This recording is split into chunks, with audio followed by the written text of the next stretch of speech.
ஒரு பிக் பிரேக்கிங்கான அப்டேட்டோட தான் வந்திருக்கேன். என்னன்னா சன் டிவியில் மிஸ்டர் மனைவி சீரியல் இருக்கு இல்லையா, அதில் வந்து அஞ்சலி ரோலில் நம்ம ஷபானா பண்ணுறாங்க. அவங்க இந்த சீரியலை விட்டு குவிட் பண்ணுறாங்க அப்படின்ற அப்டேட்டை அவங்களே அனௌன்ஸ் பண்ணியிருக்காங்க. நிஜமாலுமே பயங்கர ஷாக்கிங்காக இருக்குது. ஏன் என்ன ஆச்சு அப்படின்ற மாதிரி ஷபானா ஃபேன்ஸ் எல்லாம் ரொம்ப வருத்தத்தில் இருக்காங்க.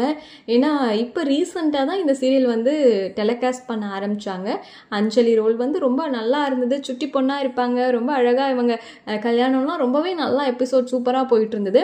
ஸோ இப்படி இருந்த நேரத்தில் நல்லா போயிட்டுருக்கே, ஏன் நீங்கள் இப்படி ஸ்டாப் பண்ணுறீங்க அப்படின்னு ஒரு பக்கம் சொன்னாலும், இன்னும் சிலர் வந்து என்ன சொல்கிறாங்கன்னா, மிஸ்டர் மனைவி சீரியல்லாம் அவ்வளோ நல்லாவும் இல்லை, ஷபானாக்கான ஒரு சீரியலே இது கிடையாது அப்படின்ற மாதிரியான நெகட்டிவ் கமெண்ட்ஸும் நம்ம சோஷியல் மீடியாவில் பார்க்க முடியுது. ஸோ இதனால தான் இந்த சீரியல் வந்து குவிட் பண்ணாங்களா அப்படிங்கிறது தெரியல. அண்ட் இந்த சீரியல் கூட சீக்கிரமாக முடிய போகுது அப்படின்ற மாதிரி டாக்ஸ் கூட இருந்தது.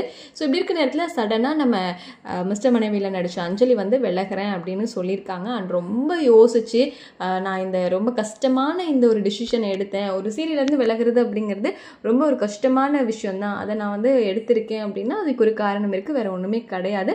அண்ட் எல்லாரும் எனக்கு வந்து மெசேஜ் பண்ணுறீங்க, நான் கர்ப்பமாக இருக்கேன், அதாவது ப்ரெக்னெண்ட்டாக இருக்கேன் அப்படின்னு சொல்லிட்டு, அதெல்லாம் கிடையாது. நிஜமாலுமே கன்சீவாக இருந்தால் நான் உங்கள் எல்லாருக்கும் நிச்சயமாக சொல்லாமல் இருக்க மாட்டேன். பட் இப்போதைக்கு நான் கன்சீவ்லாம் கிடையாது, ப்ரெக்னெண்ட்டாலாம் இல்லை. இது வேற ஒரு காரணத்தினால நான் இந்த சீரியல் விட்டு விலகிறேன் அப்படின்னு சொல்லிட்டு நம்ம ஷபானா சொல்லியிருக்காங்க. ஸோ ஷபானாவை அஞ்சலியா நீங்கள் எந்த அளவுக்கு மிஸ் பண்ண போகிறீங்க, மிஸ் பண்ணுவீங்களா அப்படிங்கிறதெல்லாம் கமெண்ட்டில் சொல்லுங்கள். அதே மாதிரி நியூ ப்ராஜெக்டில் உங்களெல்லாம் சந்திக்கிறேன் அப்படின்னு நம்ம ஷபானா சொல்லியிருக்காங்க. ஸோ இதை பற்றி நீங்கள் என்ன நினைக்கிறீங்க அப்படிங்கிறத கமெண்ட்டில் சொல்லுங்கள்.